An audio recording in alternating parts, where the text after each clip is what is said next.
We got her, ladies and gentlemen. Remember that chick who filmed that dude who was naked at his house? She was doing DoorDash. She has been formally indicted for committing a crime. So let me tell you this story. And, I do want to say this, guys. I feel bad for this young woman because she's a manufactured product of the Me Too era and social media victimization points that you earn. So here's the story for those that missed it, just real quick.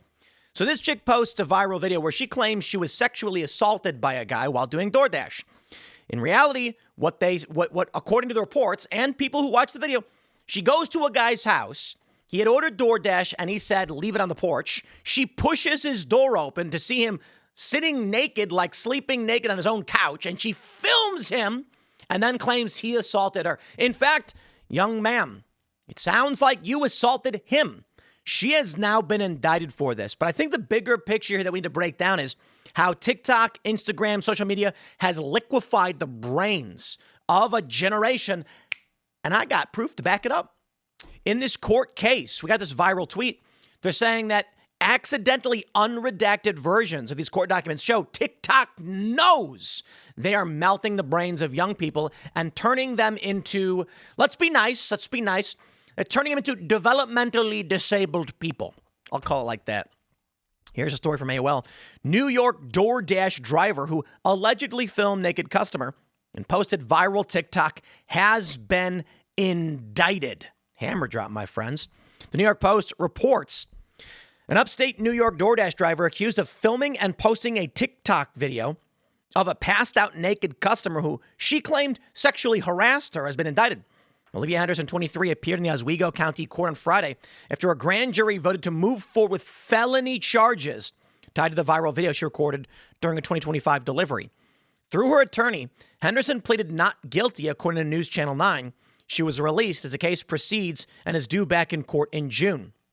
The indictment stems from an October 12, 2025 incident in which prosecutors say Henderson recorded a man asleep on his couch without pants by filming through his front doorway, then shared the clip on TikTok. The video, which showed the man inside his home, quickly went viral and reached nearly 30 million views before it was removed. Court documents accuse Henderson of degrading the victim by recording intimate parts of such person at a place and time when such person has a reasonable expectation of privacy without such person's knowledge or consent. Henderson had claimed the encounter amounted to sexual harassment and filed a police report after posting the video. My customer requested that my order be left at their front door, and when I arrived at their house, their front door was wide open, and they were within eyesight of the front door, laying on the couch, indecently exposed to me, she said. Apparently, many people pointed out that in the video, you actually see her push the door open. And in fact, was not open, and doesn't rightly matter if it was. Walk up, put the food down, and leave. But investigators later determined the man was passed out drunk inside his home, had not interacted with her.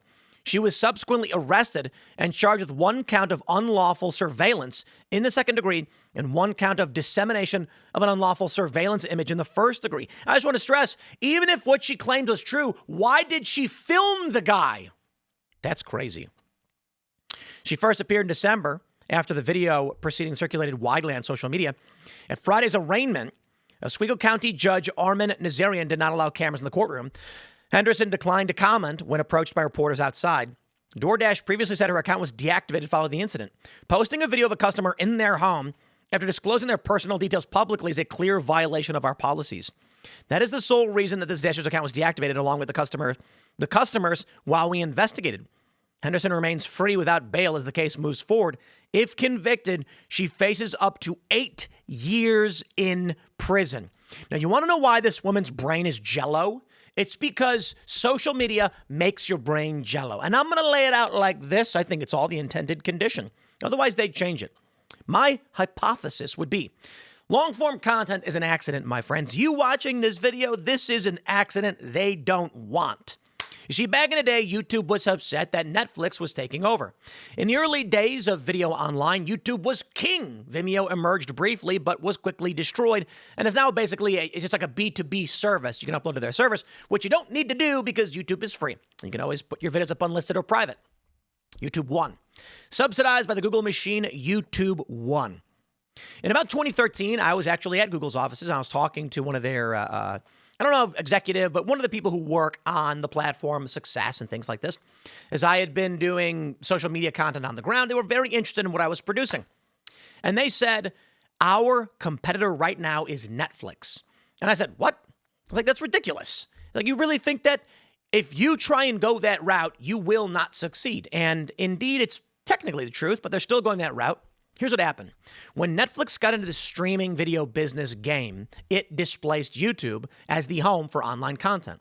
A lot of YouTubers don't know this. They were making these, videos, auto-tune the news, you shall build a turtle fence. Who gets that reference? And they were getting millions of views. When Netflix added streaming, people were just like, hey, these random YouTube videos might be fun, but Netflix movies are real movies I can watch online right now. This pulled a lot of viewership away from YouTube. So YouTube said, we're going to change the algorithm. We want Game of Thrones on YouTube. So how do we encourage YouTubers to make Game of Thrones? At the time, you had a lot of short clips, viral memes, auto-tune the news, right? Epic mealtime, rap history. But these are like 3-4 minute videos, and people have to keep clicking something new. So they figured it out. Not really, but here's what they did. They said, let's have the algorithm promote videos that are at least 10 minutes with high watch time. This will compete with Netflix. We will get more videos that are longer form, like Vice. So at the end of the 2000s and early 2010s, you might have noticed the Vice documentaries were exploding in popularity, but this was largely because YouTube was intentionally promoting it in a desperate bid to compete with Netflix at a cheaper scale. Vice productions were cheap. Not a multi-million-dollar movie, just $30,000, and they'd go out and film like Bulletproof Clothes in South America or something. They put on the front page, bang, Vice is getting millions or tens of millions of views. A handful of the docs I did in 2013 and 2014, millions upon millions of views. The Kim.com one, I think, is like 10 million. The North Korean Motorcycle Diaries, like it's one of their most viewed docs ever. YouTube was promoting this. But alas, my friends, a problem emerged. And I actually pitched this to Vice. When you do say 10 minutes plus, high retention, you know what works better than Game of Thrones? This. Mia yapping, because once you start talking, people want to hear what you finish with, so they sit there and listen to the whole stream of consciousness, and thus began the emergence of political commentary accidentally. But here's the thing. Podcasts and long-form commentary, it's engaging.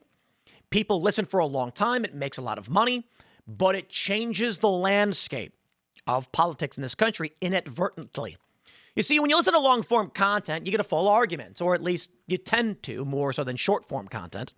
You'll hear people talk for hours. You'll put on Lex Fridman or Joe Rogan, and you will hear a long conversation, and my friends, it makes you smarter.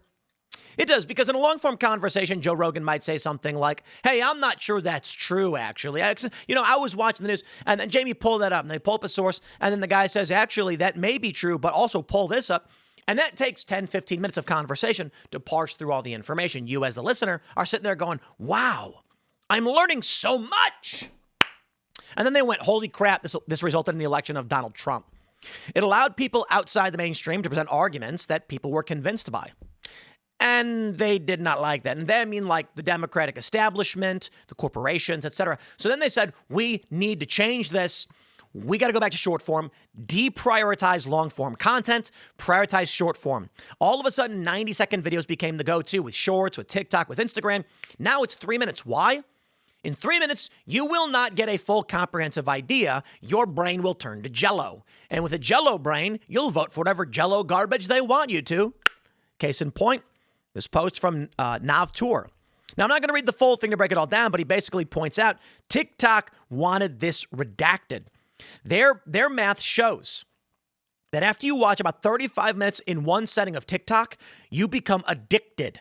You become a crazy person, okay? A team inside it called it Tick Tank, inside their company called Tick Tank, wrote an internal report about compulsive use being rampant. After 30 minutes of continuous use in one sitting, the company's own documents that the users are placed into filter bubbles they can't escape.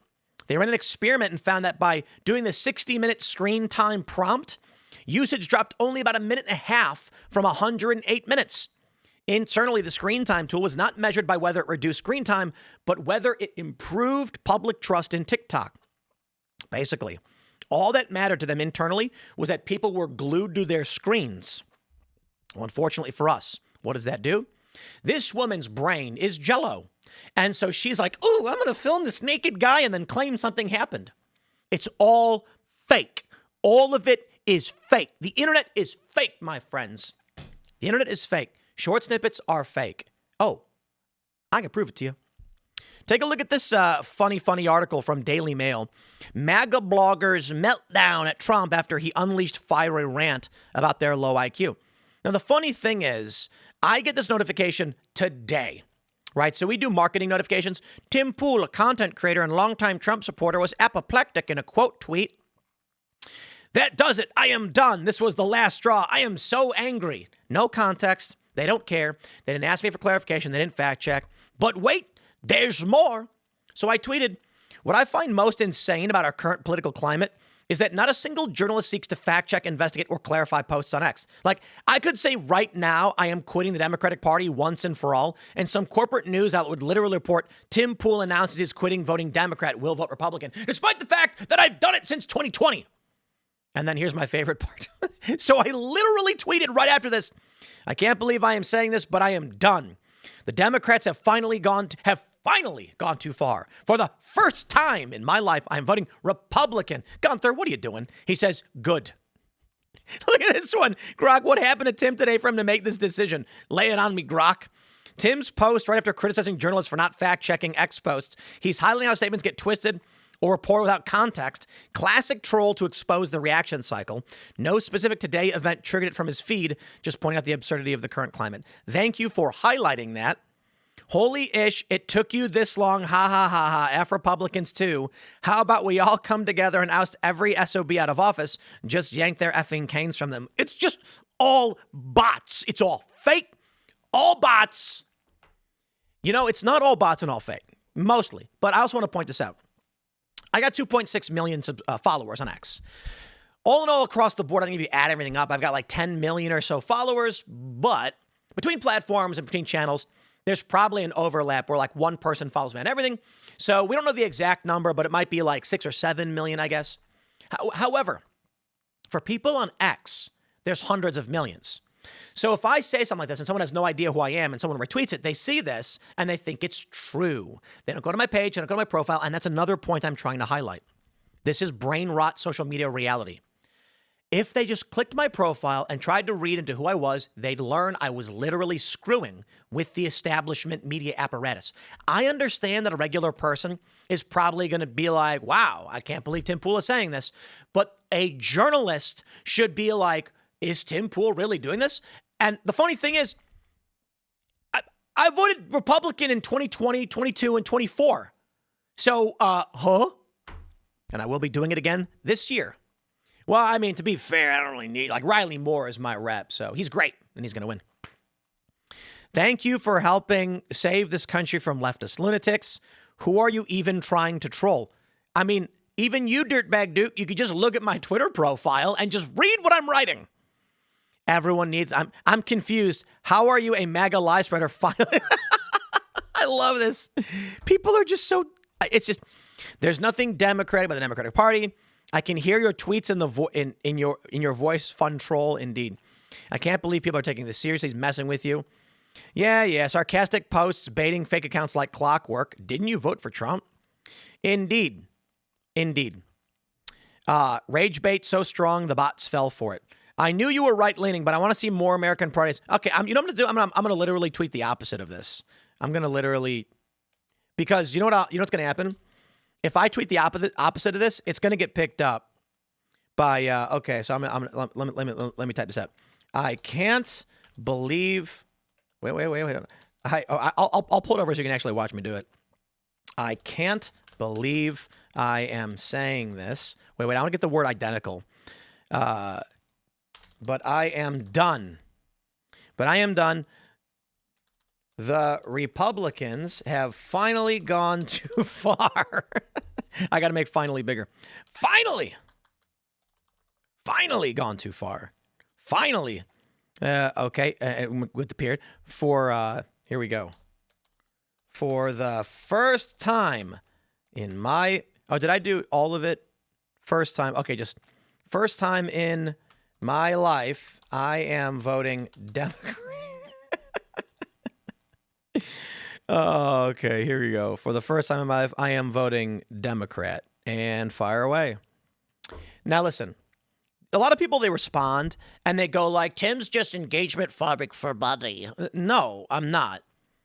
There is a point to all of this, and a lot of people get really mad about it. They're like, why would you even post there? The point is this. I want to be able to show people I meet it's fake. Not what I'm posting is fake. That when I pull up an article that says Tim Pool is outraged, that does it. I am done. That tweet was not meant to be a troll. It was sarcasm. I had a bunch of posts where I was complaining about what was going on at the time, talking about how Trump's statements, there's people who've turned on him. And then I posted this in response to somebody making a comment about it. The media doesn't care that that statement was quote tweeting somebody else, obvious sarcasm. So I see stories like this all the time. And you try to explain to people that the internet is fake. Completely fake. Yeah, sure. This is in line with your new clickbait headline motif. You see? This dude doesn't even know that I literally just tweeted a moment ago the inverse of this statement. They don't look. You're balding. Indeed. What effery have they committed now? You don't say. Here comes the bait. Waiting for the retard responses. Banana. The funny thing is, I fake endorsed RFK Jr. People were attacking Joe Rogan in the 24 cycle. And I said, stop attacking the moderates. You need them to win. And all these Trump supporter, like MAGA guys were like, no, shut up. We don't need Joe Rogan. And then I was like, fine. Okay. You don't want the moderate vote? I'm out. I'm voting RFK then. And then RFK Jr. actually quote tweeted me like, thank you, Tim, for the support. And it's like, bro. And I was like, dude, I'm sorry. Like, I'm a fan. I appreciate what you're doing, but I'm not voting for you. This is the problem with the world we live in.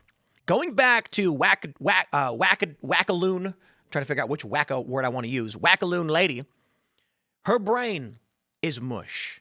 She does not have the mental fortitude nor the cognitive faculties to exist in a world that we do. The truth is, many people don't. And I'm going to say it again. This is the intended condition. How can you effectively vote for change, for meaningful solutions, if you live in brain rot world, where you don't know what is true or what is not true, when the mechanisms of social media are designed specifically so that you don't function properly? Now, some might say, Tim, you're making it worse when you do these tweets to post this. I disagree.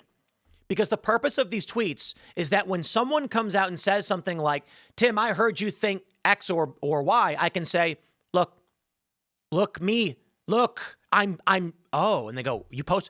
So there's one where I said it should be illegal to believe in God, and I said it should be illegal to not believe in God at the same time. And sure enough, you can see on Reddit. So here's a funny thought. I'm going to tell you something funny. I went to a restaurant recently. It was very nice. And reservation was not in my name. We went. But on the way out, the manager said, Mr. Poole, it's great to serve you. And he shook my hand. And we did not tell him in advance that I was coming. We had a staffer booked it, so they had no idea. But the guy knew who I was. And he said, it was a pleasure to serve you. And I appreciate that. It was very nice. And I was talking to my wife about it. And I say, you notice, no one ever says anything to us negative. We never go to a restaurant where they say, no, you can't come in. None of that ever happens. We have not experienced a single moment where out in public, there has been like any direct, periodically, to be fair, in New York, if you Tim Pool, but for the most part, not really. Most of the time we encounter somebody, they say, hey man, I'm a big fan. And I was explaining the people who claim to not like me don't even know what I look like. They don't watch my show. They just see snippets posted by Sam Cedar or somebody. So they don't know what I look like or what I actually think. Now, if Sam Cedar was walking around, they'd be like, hey, Sam, I watch your show. I walk in, they watch my show, they know who I am. People who think they don't like me don't even know what my show is about or what I actually think. The media, and this is the big point, doesn't either, but they're not interested in actually investigating. Now, what I will give to Sam Cedar is he intentionally misrepresents things for clicks. At least he actually knows and admits he's lying to people, which he did on my show. He did. He intentionally started yelling about something I didn't believe in because I'm pro-choice. And then he just made up a fake rant about how I was pro-life just so we could have a clip of him yelling at me because it's all fake. Welcome to the internet. The end result, this woman's brain, her IQ must be like 90 at this point. And that's being nice. I mean, look, she's delivering DoorDash. She's not doing too well. Her focus is on bad things. I'm not saying people do DoorDash or there's anything wrong with them. My point is, she is not focusing. She's filming naked guys in their house. Clearly, she doesn't know what she is doing. I'm going to say this too, as a warning to DoorDash, Uber, and gig economy drivers. You're losing money. Like, look at the math. They've done this over and over again. This is a big challenge we have right now with fake jobs. It costs more money in repairs, wear and tear on a vehicle, than you actually make doing these jobs. And so there's been some discussion, I think, these companies doing like loaner cars so people can, so the wear and tear is on them. But this is not a person who's doing well. Now she's going to go to jail. She'll probably take a plea and then get like probation or something. But there you go, my friend. Smash the like button, share the show, all that good stuff. Thanks for hanging out. We got more segments coming up in a bit. We'll see y'all in the next one.